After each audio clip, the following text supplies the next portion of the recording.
I'll get those overlays started next time, but go ahead, introduce yourself. I'm Austin Dragneel Myers. And I am Desi Fresh, and welcome back to the quarterfinals of UVA's League of Legends tournament. We're already watching a game played between, wow, I forgot the team names. This is just not like, Team Yamato and Dictator Shoes Linians. There we go. Dictator Shoes Linians is on the left, starting with FY Knight as their captain, and Team Yamato with Cableman 127 as their captain. Alright, so thank you for that. And the winner of this best of 3 will be meeting Illegal Legends in the semi-finals of the tournament. This is still currently quarterfinals. Actually, to correct you, they will be meeting Bare Naked Laners. My team. Yep, I've already... Nope, you're fine. But yeah, so, it looks like both captains are taking the reins and deciding to pick some bands for their team. So let's go ahead and talk about the ones they've chosen so far. Yeah, you know, again with the Udyr ban, this is the second time we've seen Udyr getting banned away in this tournament. Well, second time I've seen it, really. The first time I saw it was last night when I was casting Illegal Legends versus Shut Up and Dive. So it does seem as though like these teams are just like maybe they're on a roll with Udyr. Maybe they know something that we don't know. Honestly, I think ever since the jungle meta has changed to the tank, Udyr's just fit into that role really good. He's got a constant shield. He's got a stun that can proc almost every single member on the team, and yet he still does damage with his Phoenix stance. So add in some CC, and that's an Udyr's dream. Just run around bear slapping people and getting flames on.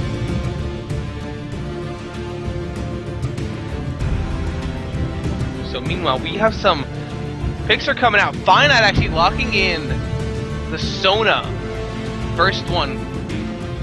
She's pretty confident on that champion, probably. Locking it in this early is probably risky, especially against and any team that's coordinated. You can definitely shut her down very quickly. Yeah, a little insider UVA thing. Their support is actually PPC Master. He is, I think, Diamond 5 at the moment, but he is one of their main carries on the team being support, and he is absolutely a Sona main along with a Leona. Ooh, so whenever he can get his hands on that Sona, he picks her up. Alright, so I'll take your word for it, and hopefully we see some pretty awesome stuff coming out from him. Meanwhile, a really interesting pick in my opinion, the Veigar. After the, I guess, quote-unquote change, which did inevitably end up being an overall nerf to him, he hasn't really gotten that traction back. He hasn't seen a lot of competitive play, even semi-competitive play. So seeing him picked is definitely going to be really interesting to see how the mid laner, or even the support of, I believe the red team is Team Yamato, like to see how they adapt with the changed Veigar. It's going to be really interesting to see if they do put him in that support position with Kalista, even, because sure, you will have the poke, you have the ranged auto attacks to kind of proc the W passive, Sentinel passive, but Veigar getting thrown into the enemy team, not really one of the best choices. Yeah, I mean, the one thing about Veigar, it actually reflects back on the Cableman. So Cableman is known as somewhat of a one-trick pony, like PPC Master, and he usually gets banned out. So the Victor ban is totally a staple on Cableman. If he ever gets his hand on Victor, he does absolutely tremendous with him. Hence the first pick ban, and he's actually been falling back on the Veigar right now. I'm curious if it's, it's their same sort of mage style, just kind of poke back, set up some, long range spells and ultimately burst someone down. I don't know if it's that, that play style that fits into his, champion, but, yeah, ever since Victor has been, getting popular and he's been picking that every time he can, he always almost gets banned out and falls back on the Veigar, so. But one thing I really like is the Blitzcranks. Now, PPC Master, he's been within the UVA League of Legends for a very long time. I think he's been, I think one of the founding people that started in the tournament. The one thing he's known, there's two things he's known for: the Sona KSing and the ability to not grab any, not miss or dodge any pulls. So that Blitzcrank is a specific counter to PvC Master himself in this champ select. So, meanwhile, a lot of picks coming in, and you know what?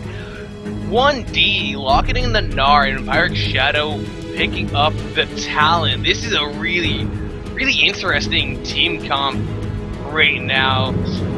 Not a lot of huge combinations. Possibly the Gnar and Sona ultimate could combo nicely together, but not too sure where that Volibear is. Maybe Jungle Volibear? Yeah, I think it's most likely Jungle. Yeah, Volibear, ever since his change to his W, I think it's, can't put my name on it, it's some sort of ferocious bite, I think. Yeah. But ever since that change to his kit, where if you use it on a jungle creep, the cooldown is actually halved. He's actually, along with the tank meta. Yeah. I believe it's if you kill the jungle creep, or nope, maybe it's if you use it. Is it? Oh, okay. Yep, then. It is. So yeah, it will definitely be pretty interesting. They're really gonna go for that kind of late game moment. Gnar does get stronger over time. Talon's just still going to be strong against this Yamato team. He has so many targets to pick from and burst down. He can take down the Blitzcrank. He can take down the Vigar. He can take down the Callista. The immediate burst that's going to be coming out from him. The Martial Cadence from Callista is not going to help her. Yeah, that's one thing I really like about that Pound pick. Callista with her Martial Cadence is, one of those champion who it's just poise. is, yeah.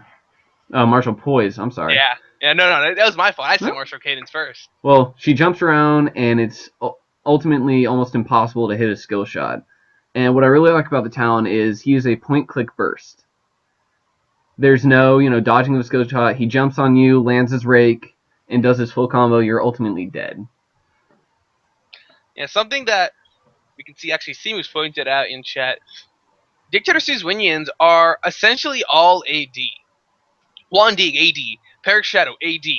Monty, AD.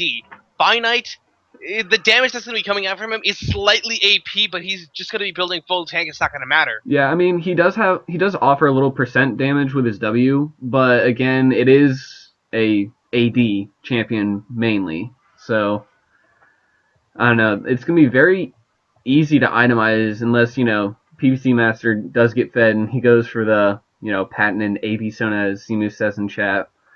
But I don't know. They have what I do like about Team Yamato is they do have a lot of mixed damage. They have, Jarvan AD, you've got Cho'Gath with, AP, Callista with it ungodly 80 damage with her rake.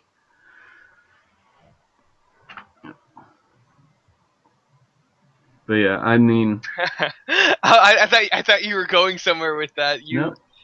No, you kind of ended that like open-endedly. So like I thought you were gonna continue off after taking your breath or whatnot. You're good. No, but I kind of expect a lot of early game aggression coming out from Team Yamato. They're really gonna want to get a lot of lane presence and lane pressure early on, just so they can follow the momentum coming into mid game, possibly even control objectives. They have really nice objective control with the Vigar. He really only needs to throw down the stun, and they're not going to go anywhere. Once the event horizon goes down, even if it's not immediate anymore, they have to be aware of the presence of it, and that can allow them to secure so many objectives with that, just with the event horizon. Mm-hmm. Yeah, it does set up a lot of zone control. And another thing I really like is that Callista and Blitzcrank. I'm really hoping we see some Ballista plays, but again, even if that doesn't happen, even they can set up those zone controls with the Vigar box on one side, a Blitzcrank waiting to hook someone on the other. If anything goes wrong, Callista just pulls him in. Vigar is already in the vicinity of his team because of that box. And they've got a really good group potential. Now, I don't know exactly if this interaction can work out, but what would happen if Blitzcrank pulls someone and while they're en route to him, Callista ults Blitzcrank in. Does he travel all the way to the Callista with the Blitzcrank? Yeah, Or he do does. they do? Yeah, the Blitz. So, It was just like the like the Thresh, Thresh. the Thresh Lantern. If Blitz Oh, hooks you, he's pulling you to where he is going. that is, you know what? With that, we might see some pretty insane plays. Maybe they've played this out a number of times. That's what I'm getting from those two picks. And they have a lot of single target damage with the Cho'Gath and the Jarvan and the Vigar. They kind of maybe centralizing their team comp around that essential combination. It's possible. They do have the hard engage as well from the Jarvan to follow up if they can't exactly get that off. So their playstyle may vary as the game goes on. And as I was talking about that, we're getting to the loading screen, and it's time for the skin wars. And I think that it's already over. Blue team, Dictator Sue's Winions win it all. They have DJ Sona. Not only is it a pretty cool skin, but it also changes their music. So I don't think anyone on Team Yamato can top that. Yeah, Vagar comes close, but I don't know. I love the DJ Sona. All the different ultimate skins have their. I'm still partial to Arcade Sona. I really am. Let's just go ahead and turn this down so no one gets. Meanwhile, we have the Chroma pack coming out a little bit early on the Cho'Gath. Jarvan has secretly been releasing Chroma packs all along. Nope, there's a pause. All the Kennen skins and a couple of Cho'Gath skins. And oh, I guess you are right, that is a pause. Looks as though I did not get in immediately. I was actually stuck in that loading screen when the pause came out. Gotcha. Yep, ping for Volibear. Yeah. We got One thing I do really like about this team is the fact that they have not one, but 2 AoE silences. I'm really curious because Talonge is a burst, spam your abilities assassin. If they get that AoE silence in quick enough and he isn't allowed to do his combo, that could be really detrimental to their team. Yeah, that you are correct. They're really just gonna have to rely on actually communicating during those times. If they can see Pyrex Shadow coming in, then they might be picking their stuns up a lot earlier than had they been surprised by that talent. So communication and vision control is gonna be a huge part in that theory right there. Right now. So coming in 25 seconds into this game, do you think we're going to be seeing anything out of level 1s from Dictator Sue's Winions? With the Blitzcrank, it's kind of assumed that they're going to go for some early game aggression. However, on the side of Dictator Sue's Winions, they don't really have anything at level 1. Yeah, I mean, honestly, they do have the Sona, and Gnar. But yeah, they really don't have anything level 1. It's going to be very dangerous if they do decide to do anything. Honestly, I just expect to see defensive wards coming out in a very safe level and coming from DSW. To Summoner's Rift. No. Yeah, like you said. Well, actually, not like you said right there. Not a lot of defensive wards, and it really does look as though Dictator Sue's Winions are a bit late to the game right there. Almost 50 seconds in, and there's only one ward placed, and that's by Finite, and they were just overall late to even get to the river. By the time they got there, we already saw 3 members of Team Yamato hanging out in that top lane river bush. They're going to start moving in. Cableman leading the charge with the skin. Oh, no, there's Callista going. But you really do want to let that Blitzcrank go first, just to get that grab out. They're gonna try and take out this blue buff. Yeah, and I'm a little disappointed in Director Sue's Wing because I would like to see them having a lot more early wards because Team Yamato could most likely and definitely could have taken that blue buff and had no vision on that whatsoever for a free 3 buff for Jarvan. Yeah, right now they actually just back away. They're not even attempting to steal it, which is, it's pretty interesting. They did expect to go for maybe an easy kill. Maybe they expected Finite to start the blue buff, but Volibear, he can do both. He has his passive for some sustain early game. You're not going to really rely on it too much before you start to gank. So you can afford to let that passive pop once while you're just clearing out the early camps. And ooh, today your birthday? It is my birthday. Oh, happy birthday. I just you. looked at Skype. Nope, 22 today. And I'm mishooked on Deco Deep for Blitzcrank, so that's going to be a good gap window for Dark Pursuit's winning in that bot lane to get some pressure down. Yep. Meanwhile, not a lot of aggression from other lanes. Just it was a warning grab. It was a warning grab. It's like, hey, I'm here. Just so you know, I started Q. Yeah, so you know, I started Q. Of course. Don't worry, guys. I did not start Overdrive. I am not a bad Blitzcrank. And I'm interested. Did the Overdrive, I guess, nerf buffs? I'm not really sure what it is. Does that go into effect this patch? There have been a lot of discussions about that, and a lot of videos showing whether it was a buff or nerf. Overall, it seems as though the distance you would actually gain while getting the more movement speed, and plus the distance you would lose when you're slowed, it overall worked as though it looked as though you didn't really gain anything out of it. And I do think it's a bit of a bug right now that they're yet to fix, because I highly doubt Riot would implement a change like that and it end up being worse than you not using it at all. Yeah. So it's possibly a bug. We don't know just yet. They'll have to address it later on. No hotfix has been released. But as it is, the immediate effect you would get from it could be used to get that just at the very cusp of the grab range.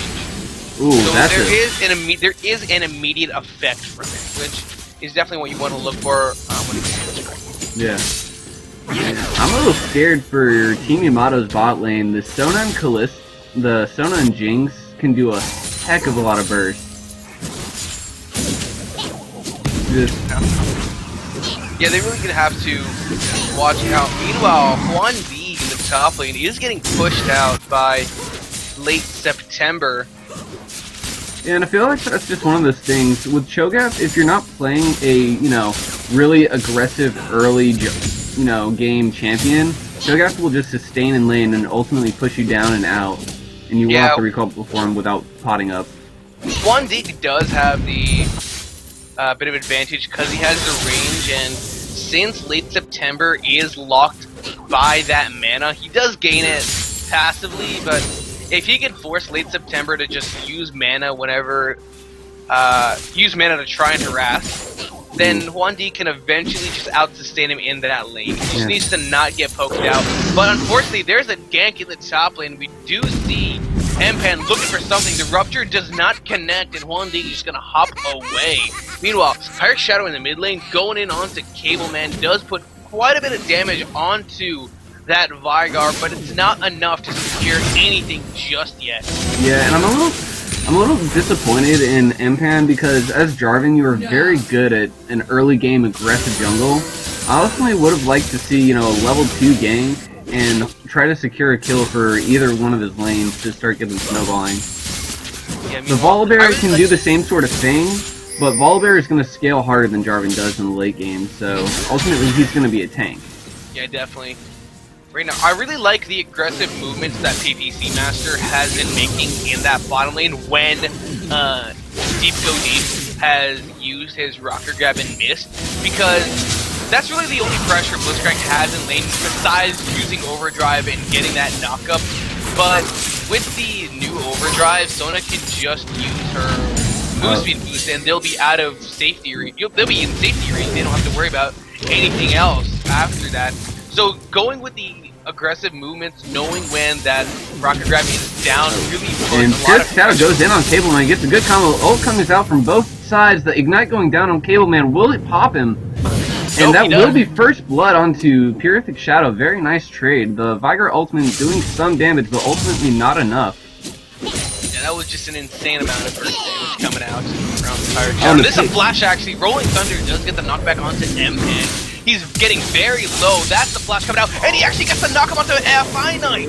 And he actually ends up dying 1 for 1. Yeah, and honestly, I don't know if that's worth it. It is a kill towards Jarvan, but that's 2 kills now on Pyrrhic Shadow, and We'll get back to that, because late September in the top lane forces the flash out of Juan Deeg. yeah. That was actually a Rupture did get that knockup. He did have to flash away, otherwise avoid getting feasted and dying.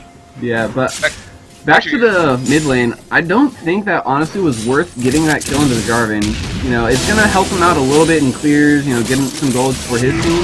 But that gives 2 kills over to Pyrrhic Shadow, and honestly, through experience these couple weeks in the UVA LCS, Pyrrhic Shadow has been the carry of the team, and giving him just another free kill like that, honestly, is not worth in my opinion. Yeah, he even picks up a Tiamat to assist with the wave clear against Vigar. Vigar doesn't have an extreme amount of wave clear. It's not going to be too difficult for the talent to push that wave out, but it helps him save the mana, doesn't rely on the rate too much, and it does give him a little bit of extra damage as well. So with Yeah, and especially with that Tiamat, he's gonna be able to stay in lane a lot longer. Like, Veigar had the early game advantage with him simply being a ranged attack, and Pyrrhic Shadow actually going out on Cable and lands a full combo, gets him down to about half health, and that's a little scary. That's not even the Shadow Assault being used by Pyrrhic Shadow right there. Once these skills come back up, that's like a 4-second timer right there. No Ignite is available, and with the Flask, Cableman is out of range, but he's going to go in with the Cutthroat. That's a lot of damage onto Cableman. He's getting very low. No Ignite is going to be taken, but the blood will be pouring out of him. Yeah, a really good wall from Cableman, but honestly, him staying in this lane, I don't know if it's going to be worth it. It's a little dangerous, but he's looking. The thing is, if Pyrrhic Shadow does end up diving, he's just going to be going in. He has no methods of escaping because he's already used the Shadow Assault. Right now, with M-Pan there, and then knowing that PvC Master and Monty have gone back to buy, the Yamato team, they've just gone for this dragon, and they're going to be able to take it. The Ren doing so much damage, 500 damage right there. It's just going to scale up even higher as the game goes on. yeah, and a little lacking, especially with the Callista. You know, facing a Callista with that Rend, I'm a little disappointed to see if, you know, FY9 at least couldn't have control of that crab to keep that vision. Callista is such a good champion for controlling those objectives with a Ren that an early game dragon is very likely and definitely possible as we've just seen. So something that a lot of people should know about, at least, we'll get back to that, because Pyrrhic Shadow actually stunned up by the event horizon of Gableman, and he's going to back away, but M-Pen, he was trying to go for the gank, but Finite's forcing him away. Yeah, really good timing there on Finite, wanting to help Snow's mid laner and just being there for the counter gate, you know, saved him some time and some farm that mid lane. Yeah, and Finite actually going for the roam in the top lane. He was spotted out by a ward, but late September, what are you doing? He's still there. He's actually going to try and find this Jarvan in the red buff. M-Pan has the Ignite ticket, and he's going to die to Pyrrhic Shadow. Cableman cannot do anything. He does have Primordial Burst available. The Rolling Thunder will not be enough for that knockup. Pyrrhic Shadow does secure the red buff. Late September, he's just going to walk on, stay high. Honestly, they just need to turn on this Cho'Gath. They have the tools to be able to flow and calm him down. Yeah, Cutthroat is there. He's going to get the Rupture. He's getting very low, but not enough to scale.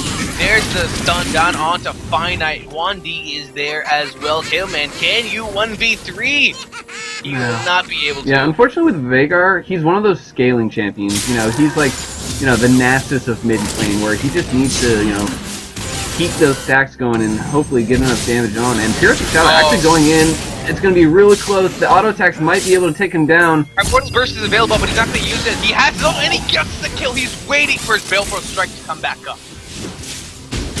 Wow, really close there. A couple more auto attacks, maybe even a Tiamat activate, and that would have been definitely a fourth kill to Pyrrhic Shadow. The Cableman with that ultimate just burst him down right into the... Yeah, so... He even picks up the Brutalizer, so any damage that he's done before is just going to be amplified because of the armor reduction. Despite falling, he did lose a kill streak to that Vigar, but what's one kill? An aggressive move, a pull lands onto Monty to knock up the silence and a lot of damage. They're gonna throw deep, go into it, and here comes the Jarvan. Look to assist his team. They're not gonna get anything out of it. That's just Monty. The really quick turnaround. That was ultimate used behind Kalista. Of course, the PPC Master forced to use Crescendo as well. Meanwhile, in the top lane, Juan D trying to go in onto late September, but he misses everything.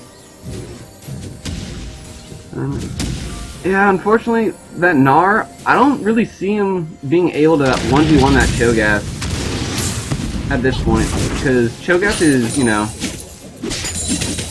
see the items. He's already building that Rod of Ages. He's getting that Mertris to stop that CC coming out from the. And although Gnar does have that percentage health, Cho'Gath just has such superior, you know, sustainability in lane that he Cutthroat used to dodge the Adventure Rise. That's a lot of damage onto Cableman. No ignite, but he is going to be bleeding from that Noxian Diplomacy. Pirate Shadow looking to go in. Cutthroat will be available very soon. Here comes Mpan looking in for this 2v1 situation. He's just gonna Cutthroat over to that Jarvan. He's still gonna fall to the ring. Wow, that is a lot of burst. And I don't know, Jarvan being early and getting that Warrior Enchantment, he has no defensive stats other than the raw masteries and runes that he's bringing to the table. So a little, and against a 3-1 now 4-1 Talon, I just honestly say that wasn't worth him going in. He's getting a little too greedy in my opinion. Yeah, he even picks up, oh there it is, he just sold it away again, knowing how far he is behind. He had boots of mobility previously, but it was a good thing that he sold it. Usually you get boots of mobility when you're ahead, so you can continuously roam and pressure the lanes, but since he really hasn't had a lot of success doing that, it would only put him even further behind. And while you're talking, a little bit of an aggressive mood on Pyrrhic the Shadow and forcing Cableman to use his wall and having Pyrrhic the Shadow force his flash out in the mid lane, so that's going to be Summoner still down for quite a bit. And coming to the mid game, where we're going to start to see hopefully some team fights coming out, that flash is going to be really... He's going to be wanting that flash to get onto the carries like Kalista, to Veigar, with all that front line that Team Yamato has for them. Yeah, you also have to remember that the flash is essentially his only method of escape. If he gets caught in a sticky situation, he's not going to really be able to go in. That's kind of one of the differences. A lot of people compare the Zed and Talon, but the main difference between the two is the fact that Talon... Getting some engaged in the bot lane. They're going to go in for Deep God, but they're not going to be able to get anything because Kalista is just going to be sucking that Blitzcrank up and just throwing him back out. Yeah, and a missed hook by Blitzcrank again. I mean, I understand Blitzcrank is a very good counter to Sona, that he forces the hard gauge against the squishy support, but he is not landing a good amount of his hooks. And I'm, you know, as a Blitzcrank player myself, I find that so sad when you throw a hook out and just isn't connecting. Yeah, it's got to be really tough on him. And with that tower getting very low, we can already see the rotations coming out. Pirate Shadow and Finite is going to be looking for the dive. Yeah, I think it's going to be a little too late. Even pops the Shadow, so he's going to go in with the Cutthroat, going in on the Deep God, and he's going to fall. Flash, Rolling Thunder with a knockback onto Poro, so Pro, and he's trying to jump away Monty with a nice 2-mega Death Rock. He does get the kill. Adventure Rise will be stunning all 4 members, but it doesn't matter. They still pick up 2 kills for all their troubles, and they're going to be pressing that second tier bottom lane tower. And looks like a ping back to go to Dragon, which I do believe is the right choice. Veigar doing the right thing, pushing up this mid lane to try and make sure that Talon's not going to get any CS, but knowing that he has 3 teammates to take that Dragon, he's going to be more than happy to come and take it. Yeah, Pirate Shadow. Cutthroat not available just yet, just came up after Adventure Rise finished. He's waiting for that Shadow Assault to actually go aggressive onto Cableman.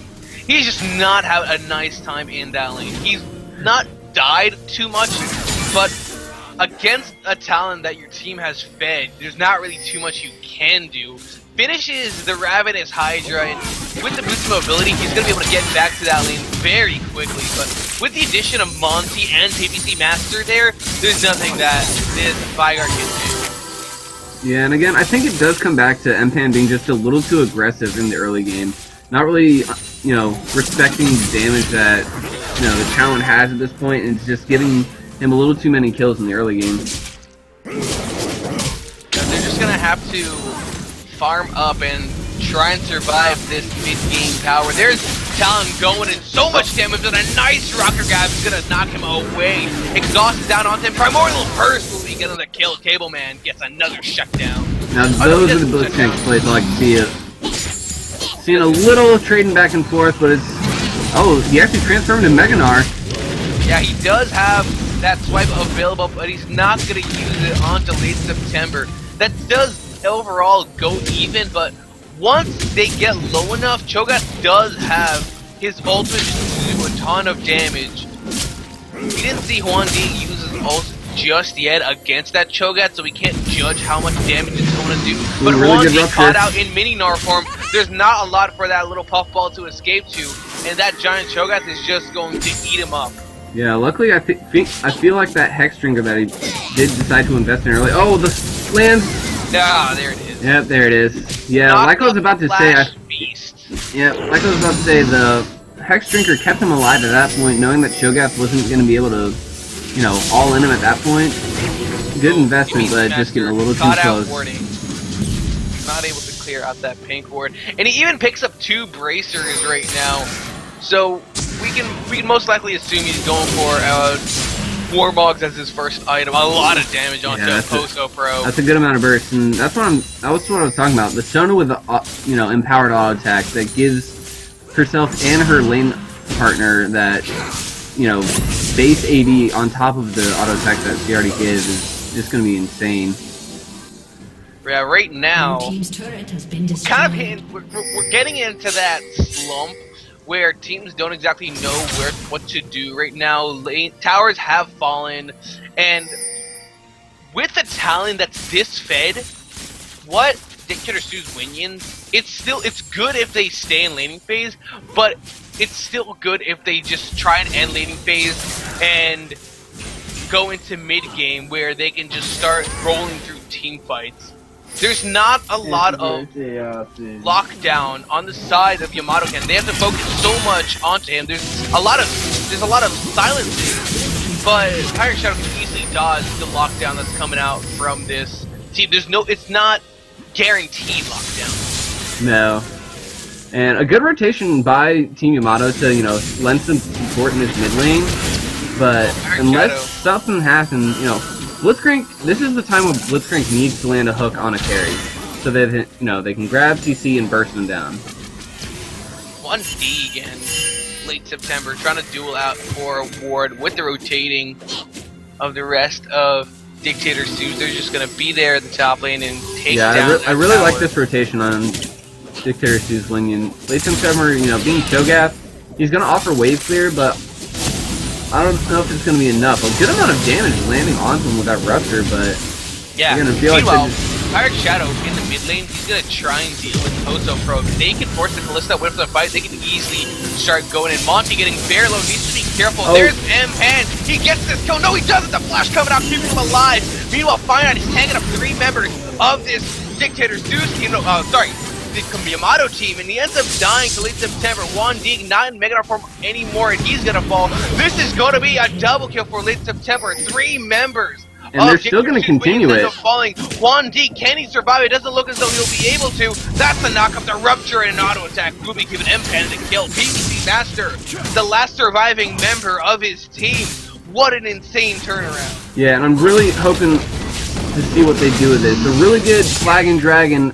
Making the Sona ult being a defensive and reactive ult is just what turned that team fight for him. Sona being a very good support in team fights, but if you have to use that ult reactively in a defensive manner, it's going to ultimately be worse for you. Right now, with the kills that they got, they put it on a lot of nice people. Kalista, unfortunately, didn't get anything out of that. She's just been farming up as best as she can. Unfortunately for her, she's still behind Monty right now. She really does need to start either joining fights or pushing down towers. They did end up taking that mid lane tower, so a lot of extra gold into Yamato's pockets right now. Yeah, they're actually, because of that fight, they are actually, about a K ahead in gold right now. Not a lot, but this is, I think, the first time they've been ahead in the gold deficit. Dragon up in 5 seconds. And not a lot of vision coverage on the side of either team. There is a lot of defensive wards by Yamato. And Nara does have TP. So if they do decide to fight for this dragon, he will be able to come down, but it just seems like he's walking down right now. They do seem to be setting up, you know, the perimeter. A hook lands on FY Knight. I don't think it's going to be doing too much. Fine, fast flashing away.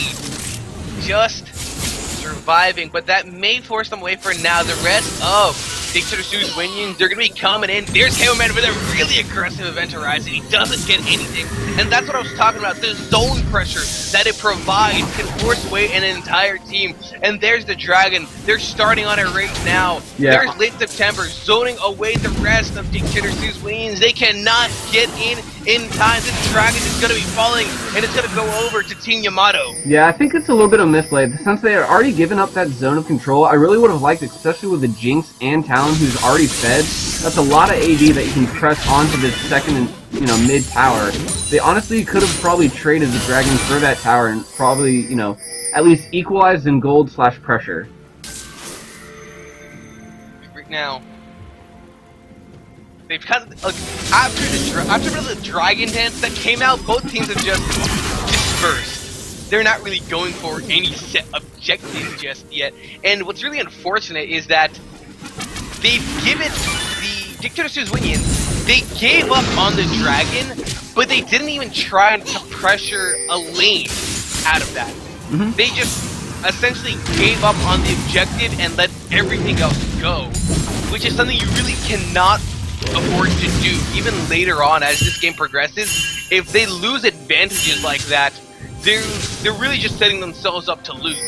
Yeah, I mean, and even in this, you know, scaling, you know, I feel like Team Yamato's, you know, champions do scale better than they do for Dictator Sue's minions. You know, Kalista late game with that Rend is going to be doing so much damage. Cableman's just going to keep on stacking. Cho'Gath is going to get to the point where he's going to be able to be a massive tank and also be able to simply delete one of the squishy carries or Sona. Oh, a very good Rupture landing on Long D. The silence comes out, transforms into Meganar. A little bit of, you know, wet noodles coming back and forth, but they're not afraid to trade some health. Jarvan like, does look like he's coming up, though. More like wet boulders, and Hondi again with the knockup. Late September is waiting for Mininar to go down. Here comes Mpan looking for the lockdown. Another Rupture forcing the flash out of Hondi. Can he get away? Cataclysm is there, and this is, though, another kill for Mpan. There it is, go deep, gust of flash and Finite's gonna get knocked up. There's the event horizon for the stun as well, and there's the primordial burst for another kill. Yeah, so it's a 2-for-0 trade, but they are putting a lot of pressure on that bot lane second tower. They do get it. But the thing is, now that they know two members are in that position, they can just shove down mid lane, knowing there's only going to be the talent to defend it. But they didn't go for it. Instead, they're opting to try and chase out the CBC Master and Monty, but they're already long gone. They cannot get them anymore. A little bit of a misplay, honestly. Yeah. With that Blitzcrank there, you have so much pressure for an, you know, a siege-ish comp. Talon is the only one there. You land that hook, burst him down really quick, and that's another tower for your team. Yeah, he just send the Cho'Gath back to deal with the Sona and the Jinx, and you're fine. Yeah, had they gone for that mid lane tower, Talon would have had to concede it over. Nothing he could have done right there. He might have been able to take maybe one person with him. Oh, Pirate Shadow had the Shadow Assault already going. That's a Super Mega Death Rocket. Wizard on by. It's going to hit Deep God, but nothing else. Yeah, just there for a little extra security. Like, making hey, sure that even if you didn't die to Ignite, this would have killed you. Yeah, a good rotation coming out of Dictator 2's wing and taking that second mid tower, and that's going to be a lot of pressure exhibited onto that map now. So, you know, if we're looking at this game strictly on towers right now, Dictator 2's minions are winning. They're winning, you know, 4-2. They have both mid lane towers down except for their base, and that provides so much pressure because they have that room in that jungle to rotate and, you know, make plays based on those rotations. Yeah, and you know what? The Gold Leaf finally going back into their favor, but it's a very minuscule amount, 300 in their favor, and really they've only got that lead because of the fact that they're up on towers, they're up on CS. If we look at everything else, they're just starting, like, they're slowly falling behind. With the Dragon up in 1 minute and 40 seconds, we'll have to see if Dictator Sue's minions have learned from their last mistake. If they do not fight that third Dragon, can they pressure mid lane? I don't know, that is going to be the question to find out. We have 1 minute 30 until that spawns. Jarvan's trying to apply some pressure onto this bot turret, but Jinx is there to farm it out, and he's not at the point. Well, he's not at the point where he can dive or do anything without the rest of his team. And it looks like a hidden ward there. Alright. But now that Fate's Call is on cooldown right now, so it should be back up in about a minute. It's actually close to a minute cooldown, so it should be up by the time Dragon has spawned. yeah, so I do like this call by Dictator Sue's minions to get control of that crab, especially with a minute remaining on that on that dragon. That's gonna give them, you know, a good zone of mobility. Yeah, it gives them 30 seconds. The crab lasts for 1 minute and 30 seconds, so that amount, minute and 30 seconds is about 2 minutes, one of those. And so it gives them a small amount of defensive mobility, or offensive mobility, depending on how they want to use it. Yeah, and even on top, like, if you look at the Volibear's items, he does have that, I think it's called, the Righteous Glory, where that's going to be so much movement speed coming at them right in that little area. PPC Master caught out by the Event Horizon, and that's late September going down. Pirate Shadow going to try and counter that kill. He's going in very hard at the Cableman. The Wolves have been procced, and he'll be used out of Kalista. Super Mega Death Rocket is going to go out, but it's not going to find the right member. And it looks as though they forced away Killman for now. So it's essentially a 4v4 for this Dragon. It has just spawned. Who is going to be getting it? Late September is joining. He's a huge void creature right now. And what I want to see from them right now is to burst the Dragon down. Their Team Yamato's being very indecisive. Actually, they're going in. He doesn't get in time. It looks as though Team Yamato does not get that Dragon. And where's Pirate Shadow getting very low. Finite locked into that Catapult flashing over. He wants Cableman. Can he get the kill? No, he cannot. And Cableman gets the kill with Primordial Burst. Now 1 League left alone to fight off all of these members, and he cannot pose so pro. So that's finishing him off, and they get the Dragon, but they lose 4 members for it. That was definitely a great trade in favor of Team Yamato. Yeah. With the bot lane pushing, though, they're not. It doesn't look like they're going to be able to get much out of it. You know, it is a good amount of gold going on to there, and the kills did go on a good amount of carries. But again, there's, you know, they get the objective, but not much else. You know, kills for objective, and with all those lanes pushing, it's not going to do anything. I did like to see that late September is going to be that threat where he's a big front line, but in that fight, he just used his ult. Went Om Nom Nom on Monty, and he was out of the fight. And they really cannot afford to get caught out like that. PPC Master especially, his ultimate is so life-changing that if he's taken out of the equation, then it just spells doom for his team. Like, just as we just saw, there was the entirety of Team Yamato funneled in that river entrance, and that could have set up a very nice crescendo. He wasn't there, unfortunately, to even get it off, which kind of put his team really behind in that fight. 1D going in.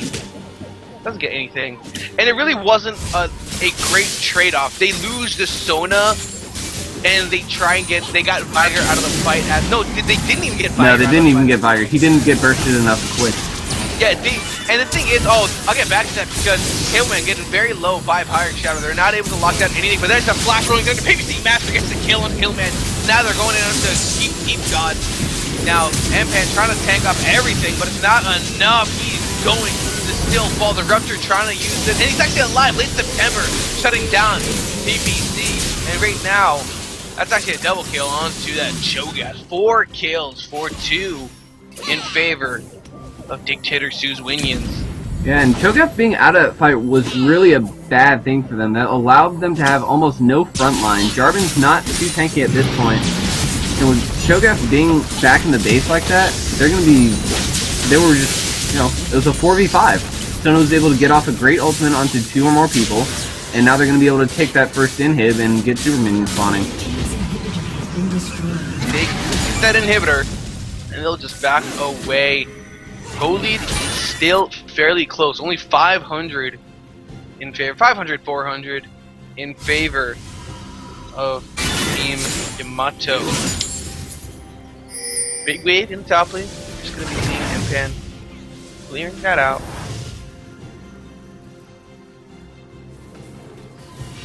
Pretty interesting items, actually. The Renowned Hurricane completed by Callista. Going for a Zeal item next. We'll have to see if that's a... I feel like it's going to be a Phantom Dancer. It does look as though it is. The dagger, though, makes me think otherwise. No, I think the build path for Phantom Dancer is Zeal, the Crit Cloak, and then a dagger. Is it really? I think so. I know it's some weird wonky items like that. Just throw a cloak in. It looks like the Baron's actually made a call. I'm curious to see if they're going to be able to burst this down. They do not have vision of it. Cableman's going to give that word to get that information to him. This is going to be a 3v5. Yeah, but it's so low already. Empan needs to try and steal it. He doesn't get it. That's actually going to be the Talon locking it up. Empan, nowhere for him to run. He's still going to fall. And the Baron, really quick Baron as well, going over to Dictator Sue's Winion. The Team Yamato was just not prepared for that. Yeah, they just have so much AD on that team that they're able to burst it down.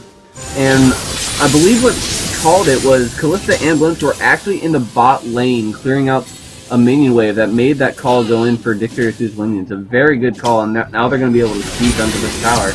Yeah, right now, 1D knocked up by that Rupture, but not a lot of damage being traded around. And now, there's a rocket grab being used. They know that it's down. This may be that window. That may be the window for Dictator Sue's Winions to just be super aggressive. 1D, though, locked up. Primordial Burst is going to be following him all the way, but that is not the right target you want to use it on. That's the Gnar. That he's going to be so tanky. And with that Mom out, Mornius is just going to be doing minimal damage. 1D actually just laughing it up right there. Yeah, honestly, I think what a really good item I would like to see coming out of Dictator Sue's Winion is the Banner of Command, actually. All their long range, speed... Oh, Pirate Shadow actually gets grabbed by that rocket grab. There's 1D, gets a beautiful swipe on the 3 members, and 1D is going to be comboing everything up. That tower is going to fall. Pirate Shadow forced away from that fight, but that's still going to be a 2-for-1 in favor of Dictator Sue's Winion. Wow, a really great play made by Juan Dig on that Gnar, going to Mega Gnar and getting a full man Gnar onto them, leading with a lot of CC and leaving Jinx free to farm on that tower down. Wow, that was a great fight. And if they get the tower, they're just going to be using that Baron up teleport back for a second, and they're just going to continue applying pressure. There's the dragon. It's back up. Both of the teams have 2 dragons under their belt, but immediately heading over to the dragon, Pirate Shadow is going to be starting it immediately. It's already down to half health. Empan, he realizes he won't be able to get there in time. He's going to give it up.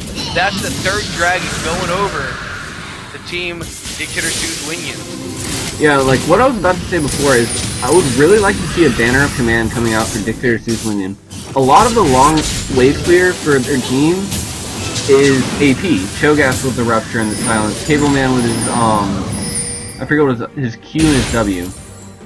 But all that is long range. Callista has to be close range since she is such, not really a long range 80 carry clear. Jarvan's going to have to put himself in a situation where he's not going to have that initiate EQ combo, Flag and Drag.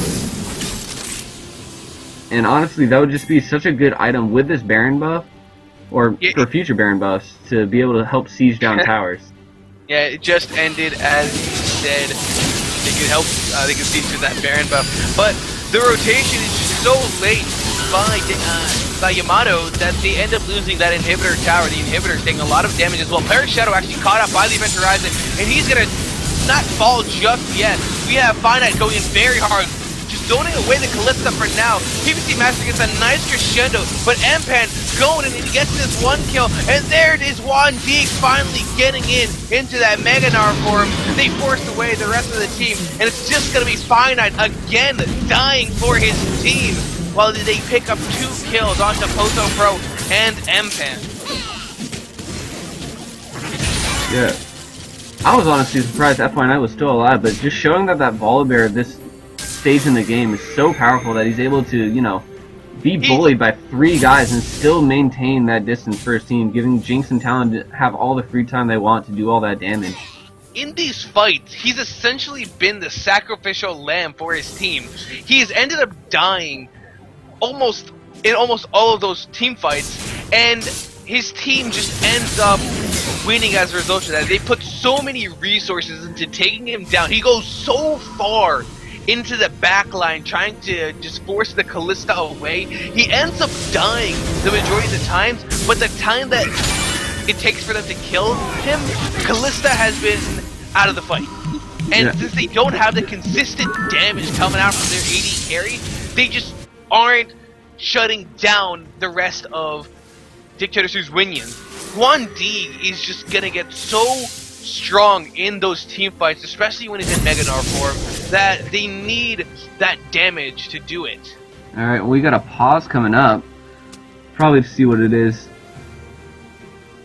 Alright, so it looks like Blitzcrank or... oh, Cable Man is gonna have some issues, but honestly, what would you like to see? Like, let's go through while we have this time. Let's just like talk about like the perfect team fight situation for these teams.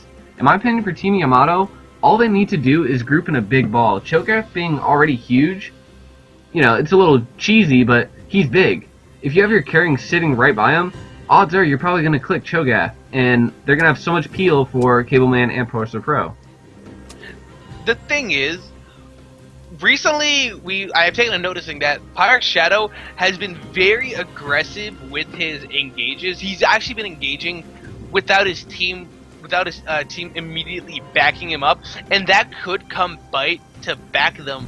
Unfortunately for him, Team Yamato really hasn't been able to capitalize off that, just shutting him down before the fight even starts. They've essentially allowed him to put burst down onto his target, and then he's able to walk away the majority of the time. He hasn't really done that too much recently, but if he falls back into those habits, then they can easily shut him down. They just need a nicely placed rupture or a feral scream, and he won't be able to go anywhere. Meanwhile, I'm actually surprised. I'm actually kind of sad to see that we haven't seen the Kalista Blitzcrank combination. Just Deep God, get a grab and Pozo. Deep go deep. Yeah. Oh, deep go deep. I just say Deep God. It's fine. But yeah, the Ballista combo, I don't know, I feel like it's a hard-ish thing to do, but I am a little sad that we haven't been able to see it yet. Yeah, and like you said, both of these teams kind of just rely on getting the vision control, and that's something that Team Yamato has had a really nice time doing, but they've really never been able to go aggressive with it. All of the wards that we're seeing on the map right now are placed in their own jungle. They just cannot extend too far out, otherwise risk dying to the rest of Dictator Sue's minions. Yeah, I mean, I don't know. I just really want some pinks coming out. The thing is, 8 towers to 2, and the gold lead is just still so small.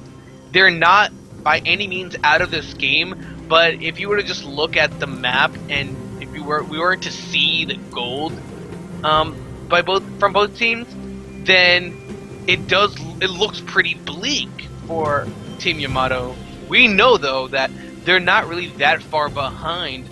They just really haven't been able to just get that nice engage off, and their team does rely on. It relies a lot heavily on just Empan catching people out into that Cataclysm. Yeah, and like, what's surprising is they have a lot of ways to deal with that Talon and Volibear coming in. Cableman can burst down, September can burst down, Empan can zone. If he, Volibear doesn't have his flash right now. If Volibear does go in, all Empan needs to do is throw Cataclysm down, get everyone out safely, and have the whole scene back up and focus him down.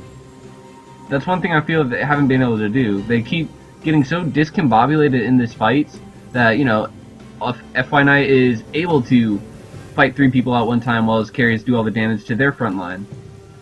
Yeah, and that just comes back to they may just end up having to not go for backline anymore, but just defend Poso so he can put out the damage. Have Cableman focus down like that one person. That's kind of what Vigar is just amazing at. Focusing down one person and getting that kill and just taking him out of the fight in a second. After that, since he won't have his Primordial Burst available, he won't have the Event Horizon for a couple of seconds after that. He's essentially gonna have to just try and kite people out and throw out the Qs whenever it's available. I believe the Event Horizon's about a 10 second, it's actually a 10-second cooldown right now. So once he's using that in the beginning of the fight, 10 seconds. That's 10 seconds where he's not going to be able to provide a huge impact besides damage in those fights. And his best bet would just be to assist killing whoever is chasing Poso out of those fights. And the majority of the times it is finite. Yeah. I don't know. I feel like Team Yamato needs to be able to capitalize on this next objective. That seems to be their strong points. They have so much zone control, like you've said, that if they can control the next objective, be it a dragon, be it a baron, and start, you know, somewhat get that self-confidence back, because, you know, in games like these, when you're looking at pure score, pure who was killed, and all that stuff, you don't see the gold. We see the gold, we see, you know, their 1k, you know, difference, essentially, but they see 6 towers down. If they can get, you know, a good, you know, fight around an objective, which seems to be their strong point at this point, it could, you know, somewhat turn the times for them, you know, emotionally, and, you know, boost the morale in the game for them. So, I never really mentioned this just yet, but since we have the pause, I'm going to mention it right now. PBC Master has a Morale Namicon and a Lich Bane, so Shotgun Sona in the house. Oh, Lord. Those Qs are going to be doing quite a bit of damage. Yeah, I mean, it's going to do some damage, but I feel like that's, unless they give him that time, which they have been doing, they've been giving, you know, Talon, Jinx, Sona, I guess now, to be able to do that damage. With him not really having any defensive stats other than that, you know, Sightstone that gives him, I think, what, 400 HP or something, that he's just going to be another squishy. If Blitzcrank lands a pull, if they land a combo on him. Well, you rarely ever build tank on Sona anyways. I'm just kind of... I mean, but he could have at least one defensive step, you know, another defensive item at this point. Yeah, you usually, usually the standard Sona builds usually come out with... They usually come out with something like a Mikhail's Crucible, what's another item? I guess a Righteous Glory on her would actually be fairly strong, just for the mobility. Yeah, even like the Banner Command. Yeah, I guess Banner Command even too, because the thing is, there's no armor on Finite. He's put a lot of gold into that Righteous Glory, and while it does give him health and health regen, had PBC built that, that could have been about, I think that's Righteous Glory is about 2,800 gold, around that, and that's very close to like a Randuin's. He could have had a lot of extra armor in those fights, and since Callista's the one that he's been chasing, he's the one that he really needs to deal with, survive against. Yeah, I don't know. Another item that I really wish I would see is a locket. No, either team hasn't built a locket yet. You know, PBC deciding to go this AP. You know, a locket helps. 1B, FY9. I think Volibear's ult is actually magic damage. It is. Yeah, so it's very little, however. It's really only about 100. It's actually 115. I just checked. Yeah, but still, like, even, you know, he could have built the locket. That would have helped out for the Cho'Gath the Yeah, Veigar, and Blitzcrank, who all The do first- almost AoE damage from. Yeah. It also assists with the burst that's going to be coming out in the beginning of those fights. Yeah, I'm really hoping someone builds it. All right, so there's one back. Yeah, unfortunately, Hopefully- Late September has left as well.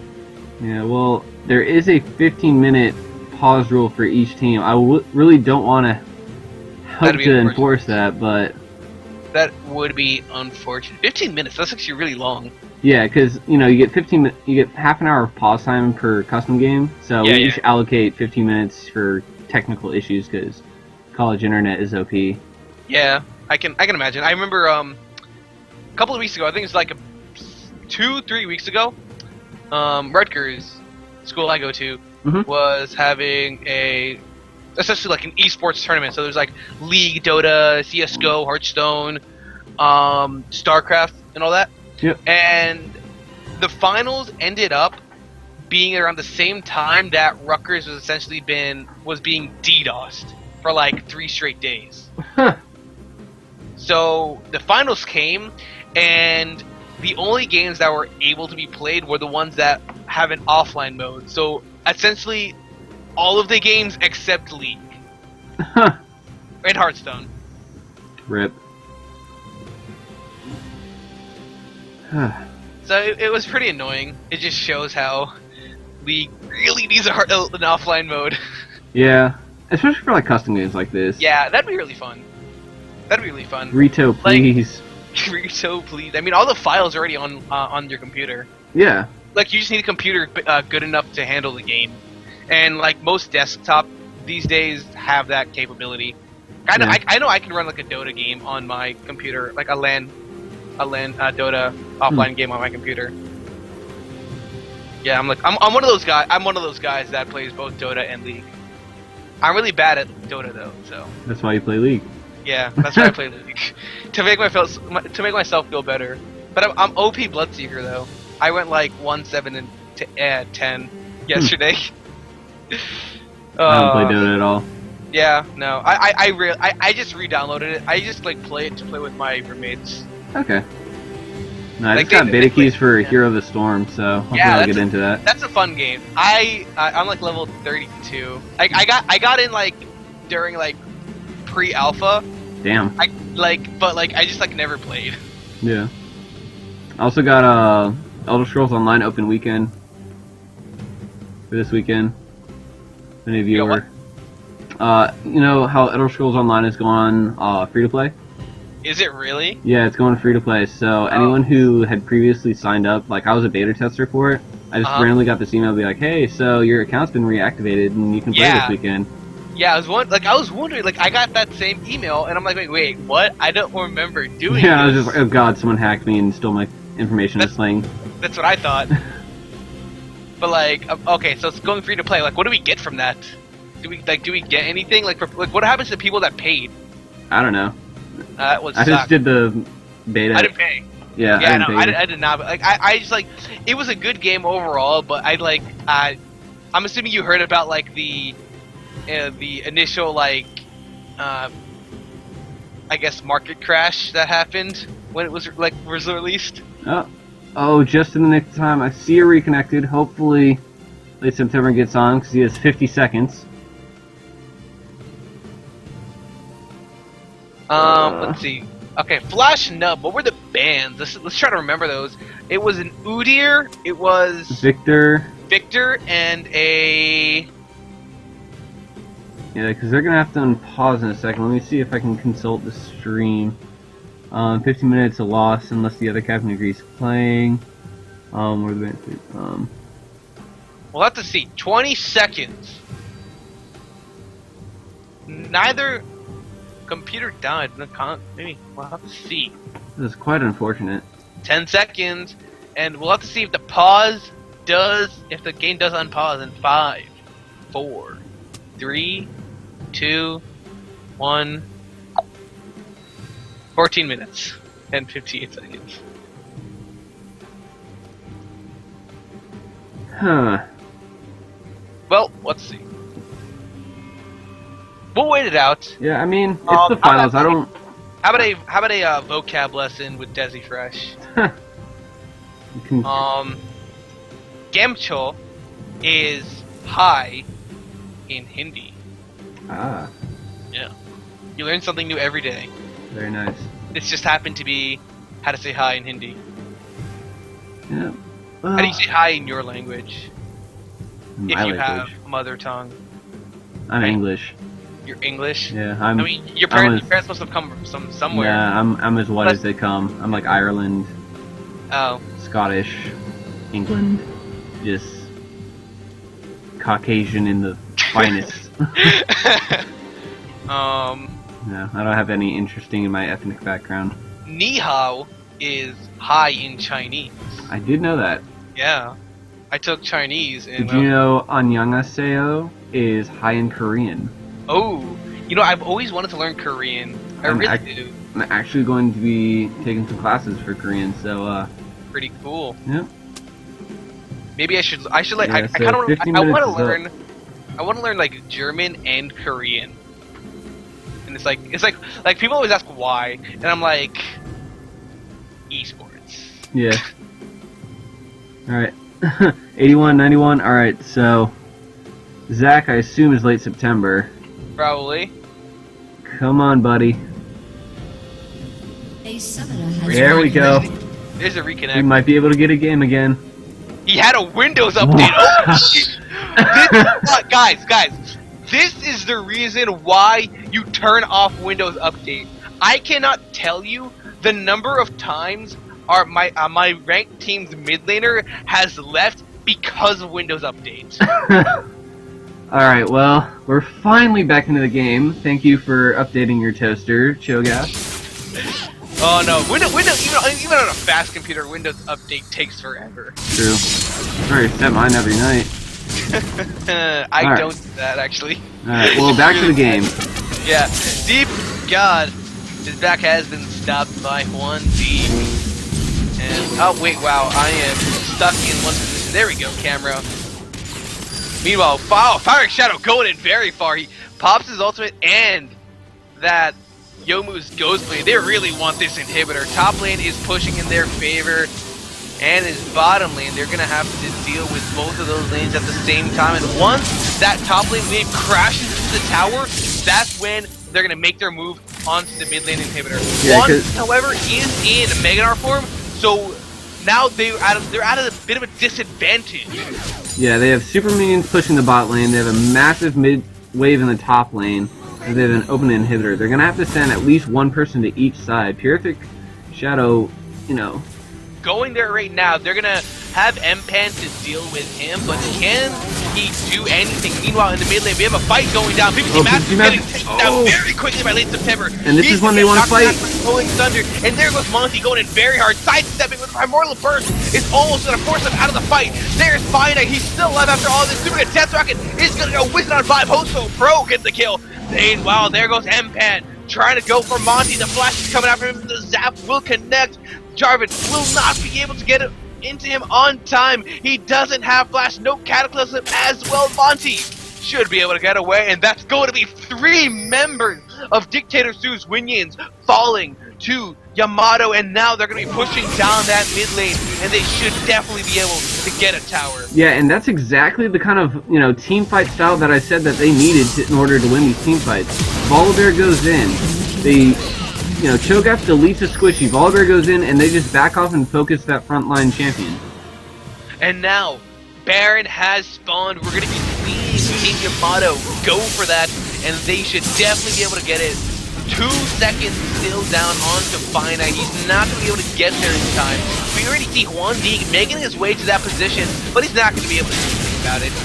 Jarvan and Kalista are more than enough to take down this Baron. It's at half health already. They're getting it very slowly. Teleport forced out of the Cho'Gath. And PPC Master getting very low. Juan D not able to get the swipe either. There's late September actually getting the kill onto PPC Master. And they're just going to walk away with the Baron. Well, Juan D stops the back of Mpan as well though. Yo man, what are you doing? Just go back. Just go back. You have 4 seconds. He's actually slowed down by the zap. Can he get away? There's the hop. Juan D looking for A lot of mobility, but I don't think it's going to be enough. Pirate Shadow even used the Zion and... Oh! It's good. Really good wall. Saving him in the nick of time, although it looks like Cho'Gath might get caught out. Yeah, There's gonna be a 3v4. Rolling Thunder used an M-Pan lockdown. There's a nice grab by the Blitzcrank. They get a kill onto Poso Pro. It's a double kill actually for Poso Pro. And again, this is the team fight style that I wanted. One person goes in, they peel, they focus that one person that's going in, and they win the team fights. They were listening to the stream. Obviously. That's... like, clearly I'm their analyst. Like, I'm secretly their analyst, guys. Yep. Like, guys, what are you doing? Do exactly this. Yep, that pause was actually so we could, you know, go meet with them in person off screen. Exactly. Well, Yep. I've been here the entire time. They're not supposed to know that. Like, I have a wireless... Oh, and PPC Master getting caught out? He's just gonna end up dying. That's a kill. Post over. Like, I've just been walking around with a wireless headset and, like, a laptop, like, looking for a Wi-Fi signal. Alright, so a little pressure going on this top lane. They're probably gonna get... It's probably gonna be fine because Cho'Gath does have that really good wave clear. Oh, Cable Man coming in.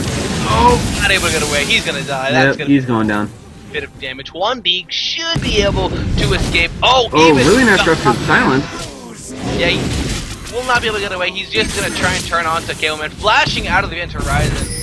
He's still trying to escape. Gets that bit of move speed loop by turning in to Maninar. Oh, M-Pan, you're going the wrong way. He tried to juke it out, but the Sentinel kind of deterred him from there. And pings are going down onto that bottom inhibitor, but they're not gonna go for it just yet. Finite. Just a couple of auto attacks, putting a little bit of damage down onto him. It looks like this mid lane push is going to be the call. They do have a cannon seat. They do have a cannon wave. Yeah, and at 43 minutes, it's actually cannon minions come up at every minion wave at 34 minutes in. And what I would really like to see from them is, there we go, the warding as you're going out of the jungle. Checking those buffs, taking them away, denying everything you possibly can from the enemy team. Yeah, he's just going to go back, join with his team. Dragon, not going to be up in a while. The third one actually did go over. The third one for Team Yamato did go down a couple of minutes ago. Yeah, they do need it back. I like this rotation.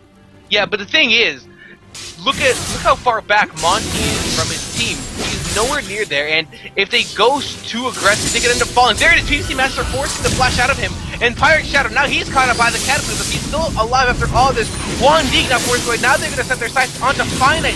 See, this is exactly what I'm talking about. They're walking way too far without any follow-up. Finite does not get knocked up by the Rupture. He's able to survive after all of this. And honestly, I think the call, there it is. The call, they've got wave pushing the bot lane. They have 5 men full health. The other team is split up.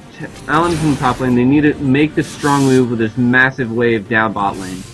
Yeah, meanwhile, we have Cableman just applying some pressure in the mid lane, keeping Wandig there. And look at that, Meganar, it's so close to going off. Their tower is going down, and they're going to set their sights onto that inhibitor tower. Wandig needs to be careful about using that Meganar just before the fight. It's too late now. He's gonna turn into Meganar, and if they don't engage while that's available, then it's not gonna get full value out of it. He's looking for that really aggressive engage, and he's not able to get anything. Yeah, they force away. Yeah, and that's quite unfortunate because Talon did back. So essentially, with Cho'Gath seeing him up there, decided to back in case of the split push. That would have been a 5v4. And meanwhile, in the mid lane, minions are pushing in. They're gonna have to deal with that. And you know, Wandig on the Gnar, his Mega Gnar, like they really haven't been going off at the correct time. Yeah, that's one of the things that I feel like a lot of the pros stopped playing him. They did nerf his, you know, Gnar form, where it's I think it's a shorter, you know, amount of time when he's Mega Gnar. Yeah, it was a bug fix, but it was actually a nerf. The thing is, it was always supposed to be 15 seconds downtime until when you can start getting the rage back up. But the Gnar form, Mega Gnar form, is supposed to last for only 15 seconds. But it was lasting for 19 seconds before because of a bug. Ah. Yet, oh, M-Pan, what are you doing? He's actually caught out 4 members. Nice flag and drag away. Sono landing on 3 people. Meanwhile, the teleport coming in from late September doesn't get onto anyone, and they're trying to get something. Monty going in very hard, gets the 1 kill onto the Blitzcrank in late September, trying to set his sights onto someone, but he's not able to do anything. And what is happening? The 2 for 2 right now. The intense fight. Wandy getting very low. There's the spear toss used by Oso Pro. He's actually untouched. A nice Super Death Dragon popping the GA of late September. They're not able to get anything out of it, and this is going to be a 3 for 3. 2 for 2 on both of those teams. AD carry support and top laner alive for Dictator Suze. AD carry mid laner and top laner alive for Team Yamato. Who can win? The thing is, Sona is getting very low on mana, so Juan D cannot heal back up. No, he really can't. Although he is tanky, this bot wave is gonna be something they're gonna have to respect. The call I would like to see from them now is just try and get this top tower down. They've got a little bit of a wave here. They've got a wave coming down. It does seem to be the rotation. Baron is in 18 seconds, so they might just stick around for that. But I'm not sure. I feel like they might be able to get this tower first. Yeah, Team Dictator Sue's Winions, they're just not prepared for that Baron. It's going to spawn in a couple of seconds, and the line of vision that Team Yamato has put down in the enemy jungle is going to be spawning out any aggression. 1D, there it is. A bit of damage, the Rupture going out, and he's down to half health almost immediately. PvC Master needs to be careful. A very aggressive movement like he just made can easily get him killed, and he needs to stay in the back line. Get the Chendo off and stick with the Jinx. Yeah, and I don't agree with that ult that Cableman used. It was on the Gnar. He's tanky. He's not going to go down in a single burst. Now his ultimate is going to be on cool. He didn't use it. He never used it. That was just his Q. Oh, that was his Q? Oh my goodness. Alright, well.